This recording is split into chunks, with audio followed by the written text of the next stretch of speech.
Good morning and welcome to today's Almost Daily Devotional. We are continuing in the book of Acts. We only have 8 more chapters to go. It's not going to be much longer before we're moving on from Paul and into another set of devotions. But today we're continuing in chapter 20. Now, chapter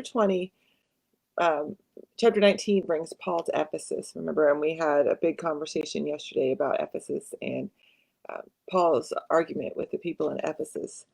And so now Paul decides it's time to go back to Jerusalem. It's time to go home. And he skips all of the places that he normally would have visited. He just takes his ship and goes home, essentially. But he takes time before he leaves to say goodbye. And goodbye discourses, speeches in the Bible are really important. Only certain people get to have a farewell speech. People like Moses gets a farewell speech. Jesus is the most obvious example of that. In fact, the last 6 chapters of John are all called the farewell discourse. That's Jesus is saying goodbye.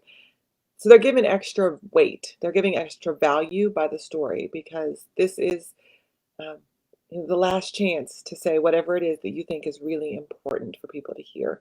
And so this is what Paul has to say. I know that none of you will see me again, you among whom I traveled and proclaimed the kingdom. Therefore, today I testify to you that I am not responsible for anyone's fate. I haven't avoided proclaiming the entire plan of God to you. Watch yourself and the whole flock in which the Holy Spirit has placed you as supervisors to shepherd God's church, which he obtained with the death of his own son.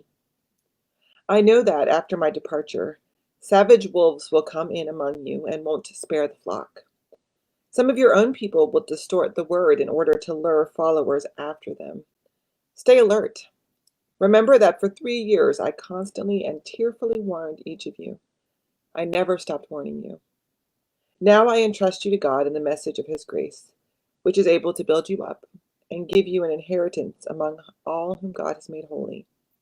I haven't craved anyone's silver, gold, or clothing. You yourselves know that I have provided for my own needs and for those of my companions with my own hands. And everything I have shown you that, by working hard, we must help the weak. In this way we remember the Lord Jesus' words, it is more blessed to give than to receive. It's a lot to unpack there. Essentially, Paul is saying that as a leader, as a disciple of God, he has done nothing but live with integrity. He's done nothing but tell the truth about who Jesus is and what that means for their life. And so he can go on with a clear conscience. He can go forward knowing that he has done the best he can do to spread the message to the people of God. And that at some point it's their responsibility to choose, to decide to follow or not, to decide to listen to the words of God that Paul gave them or not. And it's interesting here, he gives some guidance as to who should be the leader after he leaves. You know, Paul is the leader of the church, undisputably the leader of the church, but he's not going to be there forever. So what kind of leader should they have? And here's the qualities. 1, to make sure they're not a wolf who is trying to tear the flock apart. Some people choose to be leaders in order to create more division. They choose to be in charge or choose to take over something. Sometimes as a power thing, they want to feel and powerful and important, or they just like causing trouble, and so that's why they want to be in a leadership position, or they're just not very good at it. And Paul says to watch for those people who will tear the flock apart. The other thing he says is that your leader should have integrity, which means that their message should be consistent. If you're going to follow a leader, then you need to follow a leader who is living out the message that they're preaching. There was a Twitter account a couple years ago called Preacher Shoes, and it was all about preachers who were wearing $20,000 shoes.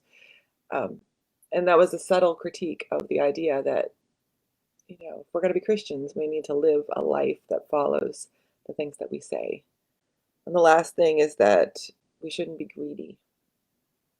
We should be proud of what we earn, but there's a difference between being thankful and being blessed and hoarding or greeding our wealth. So the question is, what kind of leader do you choose to follow?